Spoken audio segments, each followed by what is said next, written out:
Nekontroliuojamas keleivis priverčia lėktuvą atlikti avarinį nusileidimą. Tikrai? Padaryk mums paslaugą, greitai padėk tai. Atsisuk, padėk rankas už nugaros, gerai? Aiškinamės, kas lėmė šį protrūkį skrydžio metu ir kodėl šis keleivis bandė įsilaužti į pilotų kabiną. Gerai. Gerai. Asmo, kuris sėdėjo šalia jo, bandė jį sulaikyti. Jį bando jį sulaikyti. Pagavau. Tai yra Inside the Crime pristato Law and Crime. Aš esu Elizabetė Milner. Dabar įsivaizduokite tai. Jūs esate lėktuve, kuris ką tik pakilo. Jūs dar nepakilote net 500 ar 600 pėdų aukštyn, kai kitas keleivis pradeda siautėti. Šis įtariamasis norėjo, kad pilotas nedelsdamas leistųsi. Ir kai tai neįvyko, kaip pranešama, jis atsistojo iš savo vietos ir ėmėsi veiksmų pats. Būtent taip, jūs juos uždėjote. Mes visus juos turime. Tai kaip mes atsidūrėme iki šio taško? Atsukime laikrodį šiek tiek atgal. 2026 m. birželio 30-oji. Esame Indianapolyje, Indianos valstijoje. Šiek tiek po vidurdienio tą dieną Indianapolio oro uosto policijos pareigūnai reaguoja į pranešimą apie asmenį, bandantį patekti į išvykstančio skrydžio pilotų kabiną. Taigi jie turi savo protokolą. Turi užmegzti akių kontaktą su baltuode skrydžio palydove, jei ji pasako raudona, tu eini prie sienos. Jei jie pasako žalia, jie eina toliau, o tu juos išlaipini. Turite mažiau mirtinos jėgos priemonės, seržante, pasiruošęs? Taip, aš neturiu Manau, visi elektrošoko. pasiruošęs. Producerių, programuotojai. Ar tau jie patinka? 7 eilė. Eilė 7. Supratau. Dabar štai ką sužinojome iš teismo dokumentų apie tai, kas įvyko prieš pareigūnams atvykstant prie lėktuvo tilto. Pagal priesaiką patvirtintą pareiškimą dėl pagrįsto įtarimo, prieš man atvykstant, oro uosto operacijų centro dispečeriai gavo skubų skambutį iš Federalinės aviacijos administracijos darbuotojų, dirbančių oro eismo valdymo bokšte. Pagal skambutį jie pranešė, kad gavo prašymą iškviesti skubios pagalbos darbuotojus į kilimo ir tūpimo taką, nes keleivis bandė įsilaužti į orlaivio kabiną, kai šis buvo ore ir ką tik pakilo. Orlaivis apsisuko ir bandė grįžti į oro uostą. FAA darbuotojai pranešė, kad jie grįš per mažiau nei 5 minutes ir nurodė avarinio nusileidimo vietą. Taip, taigi šis skrydis į Houstoną, Teksase net nebuvo ilgai ore. Pareikšta ir tai, kad maždaug tuo pačiu metu oro uosto operacijų centras gavo skambutį pagalbos numeriu 911 iš keleivio esančio lėktuve. Pranešama, kad keleivis sakė, aš esu lėktuve, jie tuoj pakils, man gresia pavojus. Atsisegu saugos diržą, lėktuvas tuoj pakils. Geriau pasakykite įgulai, kad jie turi sustoti. Lėktuvas jau važiuoja kilimo taku. Noriu, kad jie sustabdytų lėktuvą, nesijaučiu saugiai prakeiktieji. Išleiskite mane iš šito prakeikto lėktuvo. Sustabdykite šitą prakeiktą lėktuvą, kol aš neatsistojau. Tuoj pradėsiu isterikuoti. Sustabdykite lėktuvą. Skambinantysis kelis kartus garsiai reikalavo sustabdyti lėktuvą. Na, atrodo, kad jo noras išsipildė, nes jis tikrai sustabdė lėktuvą. Tik tikriausiai ne taip, kaip turėjo. Įsitikinkite, kad turite tazerį. Aš neturiu nemirtinos priemonės, gerai? Palauk, galvosas yra raudonas. Taip, mes sutvarkėme. Mes judame pirmin. Jalas ką tik aiškino, kad jie turi protokolą, jei tai yra raudona, mes tęsime. Jei žalia, sustosime ir juos išlaipinsime. Mes visi esame... Ar dar yra kažkas, ką norėtum pridėti? Taigi lėktuvė yra psichiatras, kuris su juo kalbasi. Sako, kad tai kažkoks psichozės epizodas. Jis turi epizodą dėl tų balsų. Jess.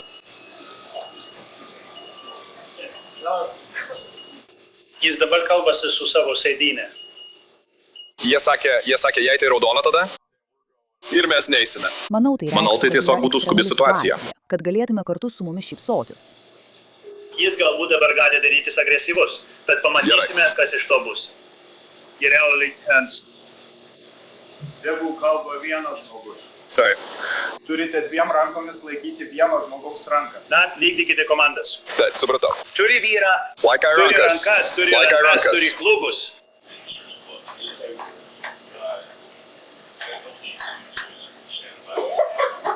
Tai mes pasiruošę. Super cow.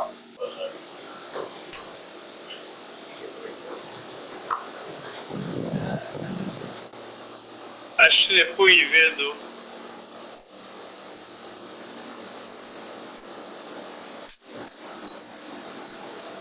Pareigūnai? Tikrai? Padaryk mums paslaugą, greitai padėk tai, atsisuk, uždėk rankas už nugaros, gerai? Taip. 1 sekundę. Taip. Keleivis, kuris kaip teigiama sukėlė avarinį nusileidimą, buvo atpažintas kaip Jacobas Cookas ir jis patvirtino, kad būtent jis paskambino numeriu 911. Koks tavo vardas? Jacobas. Aš einu Kukas. Ar galiu išidėti savo kuprinę, gerai? Tiesiog duok mums minutę, mes tuo pasirūpinsim, gerai? Aš buvau jums paskambinęs. Gerai. Rimtai. Ar dabar matai mano akis? Aš dėl tavęs nerimauju, žmogau. Ne. Labiau už viską. Mes su jumis pasikalbėsim. Taip, mes su jumis pasikalbėsime.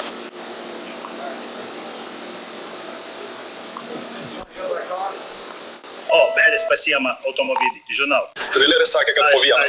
Aš jau sakiau. Tu mane girdėjai, tiesa? Aš tau sakiau. Mes dėl tavęs nerimaujame. Mes su tavimi pasikalbėsime, žmogau. Ar galiu tai atgauti, prašau? Na, aš tai padarysiu dabar pat, broli. Palauk.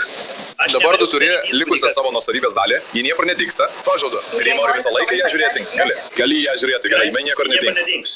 Aš norėčiau, mes pasiimsime ją su tavimi. Laikinai juos užsidėjote. Mes galime juos visus. Užsidėjome. Tiesiog išeisime čia, žmogau. Aikime. Aukštyn. Gerai, keletas dalykų. Jūs sakėte, kad lėktuve buvo kažkoks psichiatras, kuris su juo kalbėjosi. Taip. Gerai, jei galime su juo susisiekti, greitai pasikalbėsime su įgula. Spėju, šis skrydis vis tiek išskris, tiesa? Nenorime per daug uždėlsti, bet mums reikia pasirūpinti ateities klausimų. Gerai. Akivaizdu, neturiu ko rašyti. Tai va.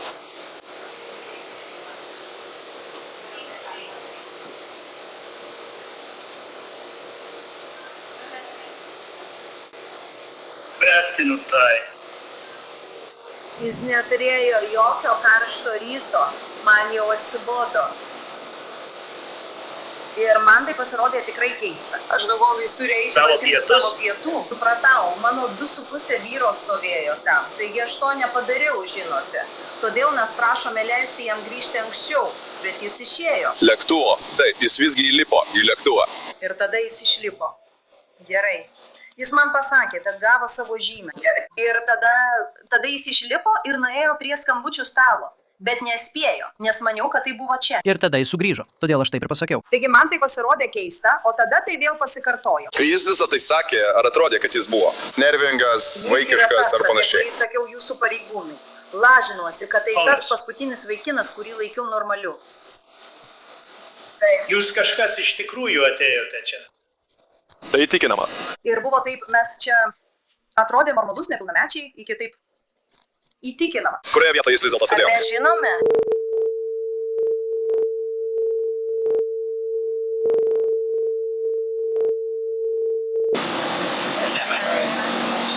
Jis geras karinis. Tai. Gerai.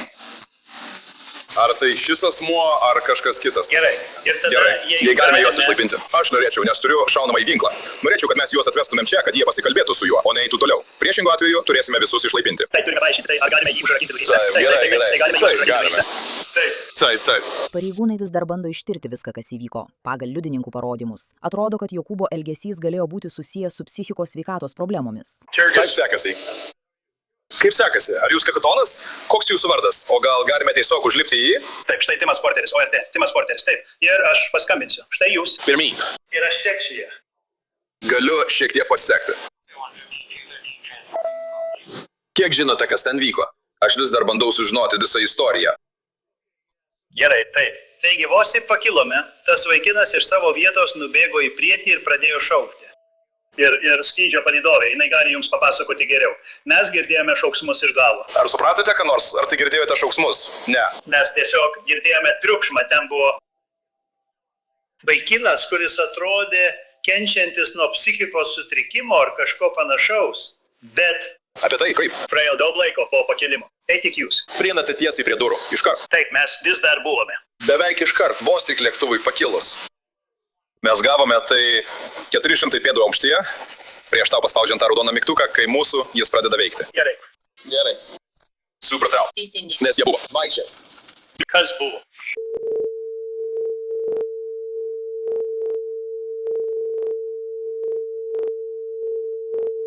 Mes turėjome. Skrydį.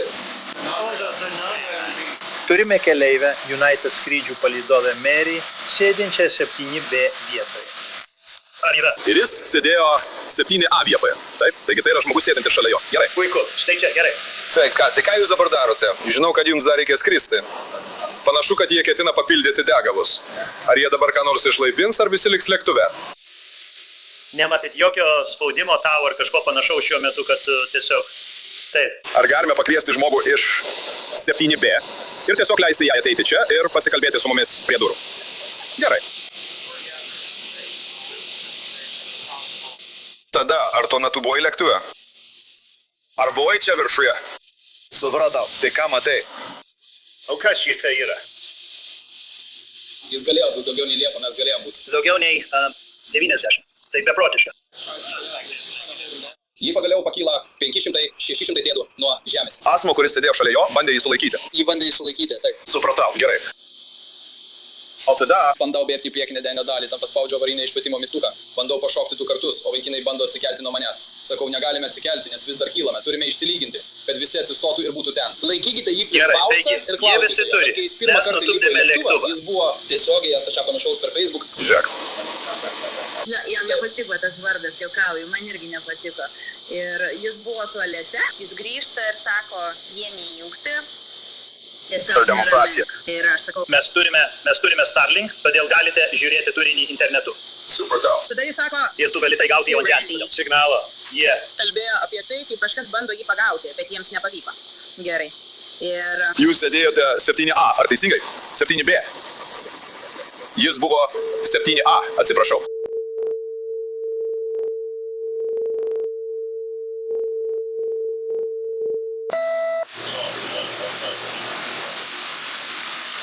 Gerai. Tiesiog noriu užduoti akivaizdų klausimą, nes mes nežinome, ar yra vaizdo įrašas. Taigi, kas tai buvo? Tas vaikinas, kuris spaudė. Ar jis buvo toks, kiek galėjome, ar jis nebuvo? tarsi bandė, jis ėjo link durų, pačiame viršuje. Kai jis pradėjo šaukti, ar jis buvo, ar jis sakė, ką nors konkretaus, kai šaukė, ar tiesiog šaukė, jie bando mane nužudyti? Tai viskas, ką girdėjau. Ne, negirdėjau. Pasakykite, Jie bando mane nužudyti. Jūsų yra su kuo nors. Jie vėl lėktuvę, kaip, aš dar mačiau įrašą, kaip rėkianti keiksmažodžius lėktuve. Bet aš sakiau, ei, viskas gerai, mes kylame, dabar tu negali išlipti iš lėktuvo. Ir tada jis atsistojo, jis pradėjo skubėti į lėktuvo priekį. Taigi aš jam padėjau ten nueiti. Ar jums susidarė įspūdis, kad tas naujasis žmogus iš tikrųjų ką nors čia pažinojo? Na, atrodė, kad šiek tiek taip. Taip. Taigi netrodė, kad tai būtų kažkoks konkretus sakė, asmo, bet galbūt tai buvo gerai. Gerai. Ar jis ką nors smogė proceso metu, ar tiesiog žmonės bandė jį sulaikyti? Gerai, jis tavęs nesmogė, gerai. Svarbiausia yra tai, kad norime įsitikinti, jog pirma, niekas nėra sužeistas, niekas nejaučia skausmo ar kažko panašaus. Kadangi tai yra uždara orlaivio erdvė, tai tampa federaliniu tyrimu, o ne vietiniu. Taigi turime tai išsiaiškinti, tiesa? Mes padarysime viską, ką galime, kad surinktume visą šią informaciją. Taip. Kalbant apie bandymą atidaryti duris, ar tai buvo tiesiog daužimas į duris, traukimas už rankenos, ar jis bandė pulti link durų, bet jų nepasiekė? Gerai. Taigi niekas nėra sugadinta, sulūžę ar kažkas panašaus. Tai ir kažkas kitas, ar tik tu vienas? Sakyk žmogui, kad ji buvo slaugė atsakinga už šaltinės reakcijas, kuri visą laiką su juo kalbėjęs. Ar žinome, kas buvo ta slaugė? Bet mes tikrai galime ją surasti. Taip, jei ten yra, norėčiau su ją pasikalbėti. Ir tada aš tiesiog bandžiau galvoti, kad jis sulaikė. Ne, jį bandė, aš negalėjau atsikelti. Bet tokia yra aplinka. Jei būčiau atsikėlęs, būčiau pargriuvęs. Gerai, tai yra kitaip. Jei būtume parašę konferenciją. Draugė, tu laikydamas jį. Ir jis bandė grįžti atgal. Ačiū, kad tai padarai. Aš rimtai, šiais laikais, ačiū, kad tai padarai. Taip. Pagal teismo dokumentus. Keletas keleivių bandė nuraminti Jacobą. Dokumentuose rašoma. Nurodė, kad prieš pakilimą trumpai pasikalbėjo su Kuku, kurio metu jis pasakė, kad nekenčia skraidyti. Ir atrodė, kad jis tiesiogiai transliuoja per Facebook. Vienas United darbuotojas, kuris skrido kaip keleivis, teigia, kad Kukas pasakė, jie bando mane nužudyti, kai atsistojo nuo savo vietos pakilimo metu. Ir kad jis paliko savo vietą bei bandė eiti link lėktuvo kabinos durų. Jis sakė, kad rankomis jį fiziškai sulaikė. O Kukas pradėjo šaukti ant kažko, kas sėdėjo už jų, sakydamas tokius teiginius kaip aš tave mačiau Bloomingtone, aš tave mačiau universiteto miestelyje ir nuolat rėkė keiksmažodžius. Keleivė sėdėjusi šalia pasikalbėjo su Kuku, kad jį nuramintų. Nurodė, kad ji yra slaugytoja praktikė psichikos sveikatos srityje. ir pastebėjo, kad Kukas elgėsi kliedinčiai, nuolat kartojo, jog jam gresia pavojus ir kad žmonės bando jam pakenkti. Ji teigė, kad Kukas prisipažino neseniai palikęs reabilitacijos centrą ir vykstantis į Hjustoną, kad patektų į kitą įstaigą. Jis sakė, kad jis vartojo alkoholį prieš skrydį. Sveiki. Ne. Mes visą šį laiką tavęs ieškojame. Čia tavo salė, taip. Aš buvau prie betono, įrašinėjau sceną, o tu buvai... Taip, būtent taip ir yra, nes pagaliau tave radome. Koks yra tavo oficialus pareigų pavadinimas? Tu esi psichologė. Sakyti nervų stebėjimą, arba gerai. Kur dirbate? Kuriame skyriuje? Elgesio sveikatos skyriuje. Taigi, jūs su juo kalbėjotės. Kas tai buvo ir kaip atrodė tas pokalbis? Jis sakė, kad rado Kanados atsivėrimo centrą. Jam baigėsi metamfetaminas ir jis sakė, kad priedė. Gerai. Jis manė, kadangi jisai nuolat su kuo susidūravo, jisai labai sunkiai dirbo. Jisai bandė išsiveržti ir elgtis taip iki kiaulės. Jisai sakė, kad jautėsi kažkur priekyje. Taigi, jis pripažino visas šias būklės. Taip, gerai. Supratau. Ar jis sakė, ar vartojo kokius nors receptinius vaistus, ar ką nors panašaus? Jei ne, gerai. Jis sakė, kad buvo gerai. Gerai. Bandau jam paskambinti, nelabai noriu gerai. Žinoma. Gerai. Ar turite kokį nors asmens tapatybės dokumentą ar ką nors su savimi, kad galėtume užrašyti vardą, pavardę, gimimo datą, kad galėtume tai paminėti ataskaitoje, jog kalbėjote su juo būdami lėktuve? Gerai, turiu savo vairuotojo pažymėjimą. Savim? Taip, arba galite tiesiog mums jį duoti, arba kaip jums patogiau. Taip. Ir pavardė. Kurioje vietoje lėktuve sėdėjote? Du, si, taigi. Jūs buvote gana arti, kai viskas prasidėjo. Taip, jis tiesiog turėjo tai paimti ir pirmą įvyko. Gerai, ar galiu eiti? Taip, manau galite grįžti. Ačiū jums. Ačiū, kad bandėte padėti.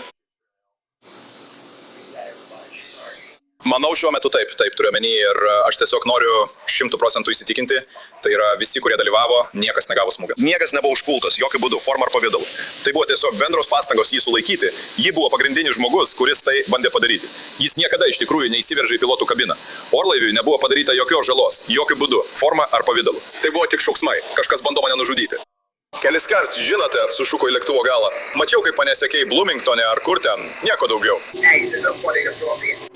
Gerai. Tada viską išsiaiškinome. Manau, jūs galite eiti. Pranešime, perduosime jums tęsti darbus. Papildykite degalus, darykite, ką reikia. Bet šiaip, ačiū jums, tai buvo puikus darbas. Visi dirbote labai profesionaliai. Vertiname, kad taip greitai grįžote. Puikiai susitvarkėte. Akivaizdu, kad situacija galėjo būti daug blogesnė. Taigi, puikiai padirbėta. Ačiū jums visiems. Ar turite klausimų dar kur nors? Žinoma. Aš žinau, kad tai yra. Taip. Nėra laiko išeiti. Taip. Tai mūsų darbas, bet jūs puikiai susitvarkėte. Taigi ačiū jums, vertinu jūs. Būkite atsargus. Ačiū, bet. Iš tikrųjų, atsiprašau, turėčiau tai padaryti. Žinote? Ar jums reikia bylos numerio ar kažko panašaus? Taip, ir galbūt jūsų vardas, nes mes taip žinom. Taip. Tiesiog taip. Gal galėtumėte tai užrašyti man kažkur? Jalajų. Vėliau vienas šeimos narys patvirtino tyrėjams, kad Jacobas Kukas vyko į Hjustono reabilitacijai. Jacobo dėdė pranešė, kad Jacobas turėjo ilgą piktnaudžiavimo psichoaktyviosiomis medžiagomis ir nusikalstamos veiklos istoriją ir manė, kad jis vartojo narkotikus per kelias dienas iki įvykio. Štai ką, kaip pranešama, Jacobas pasakė tyrėjams. Kukas paaiškino, kad jis paskambino 911, norėdamas sustabdyti lėktuvo išvykimą, kol buvo jame. Kai jo tiesiogiai paklausė, ar jis atsistojo ir įėjo į lėktuvo praėjimą su ketinimu sustabdyti lėktuvą, jis atsakė, kad taip, pagal jų taisykles, tai priverstų jo sustoti. Bandžiau atkreipti kapitono dėmesį. Jis juk valdo lėktuvą.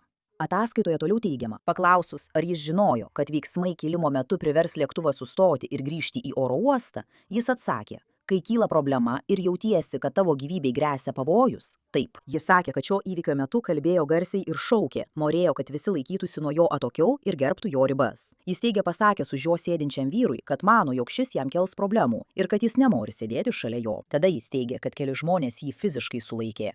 Jis sakė, kad toliau šaukdamas išgąsdino daugelį žmonių ir jie sakė, kad taip ir turėtų būti.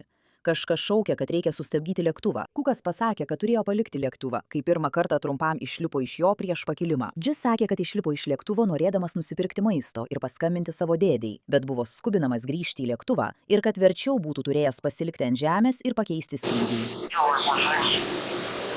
1046.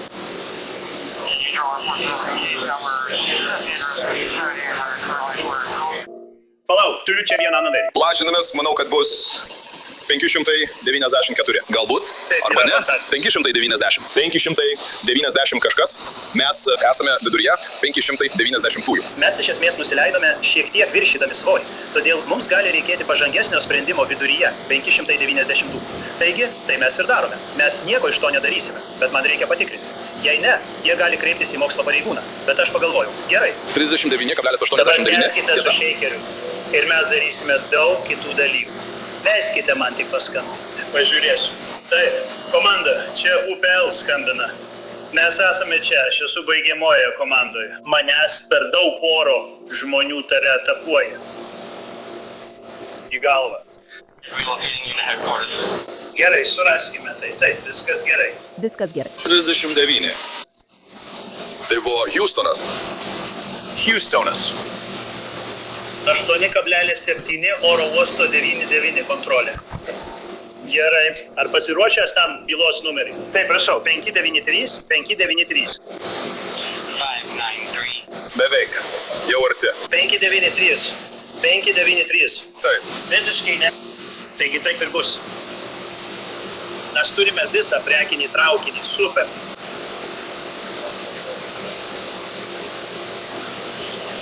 Gal tu gali perskaityti mano raštą?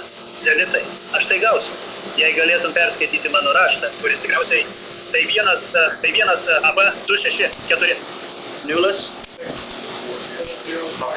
5. Jei nesunku, perduokite tai pilotui. Tai yra bylos numeris, su kuriuo tai susiję. Perduoti kam? Ailtijui. Aš tik nufotografuosiu. Žmonės, su kuriais bendraujame. Taigi galiu viską užsirašyti, arba galiu tai nufotografuoti. Nežinau, žinai? Taip. Tada, taip, jie nieko prieš, tiesiog atsiųst man visas nuotraukas. Taip, daug jų užsirašiau. Tada aš tau padėsiu skaityti. Ne. Aš tai vertinu. Eisime ir pasikalbėsime. Patikėkit ar ne, tai gali būti gana paprasta. Tai nebus įsivėliau. Taip. Nors jie jau pradėjo pranešimą. Tikriausiai mums reikia tam tikro modelio. Mes išeiname iš čia. Ar buvo dar kokių nors kitų daiktų? Kažkas minėjo, kad jis buvo su maišu. Jie sakė, kad jie jį gavo. Aš maniau, kad jie pasiėmė kuprinę su Taip, jis turėjo kuprinę, mes ją nuėmėme. Jis turi registruotą lagaminą ir rankinę skaitimui. Tuo metu taip, ta prasme. Taip. Mes negalime to tikrai pasakyti. Tiesa, visą laiką aš matau taip. Tai yra keista. O kas jei tai buvo paukštis? Taip. Šiaip manau, kad čia viskas gerai. Aš pasitraukiu 16, kad pasitraukčiau iš kelio. Taip. Taigi. Labai vertinau, ačiū. Jacobas Cookas buvo apkaltintas 2 lėktuvo veiklos trikdymo atvejais, 2 pasipriešinimo teisėsaugai atvejais ir 1 viešosios tvarkos pažeidimu. Jo pareiškime dėl pakankamo pagrindo teigiama. Po to, kai lėktuvas atliko avarinį nusileidimą, buvo liepta likti lėktuve, kad United darbuotojai galėtų įvertinti galimus pažeidimus ir papildyti degalų atsargas. Tai įvyko po kieto nusileidimo, kai pilotas greitai sureagavo ir grąžino lėktuvą į oro uostą. Iš viso skrydis vėlavo 92 minutės. Internetiniai teismo įrašai rodo, kad Jacobas Cookas vis dar yra už grotų Marijono apygardos sulaikymo centre Indianapolyje. Kitas jo teismo posėdis numatytas rugpjūčio 11 dieną. Ačiū, kad prisijungėte prie manęs šiame Inside the Crime epizode. Aš Elizabeth Milner ir susitiksime čia rytoj su kita byla.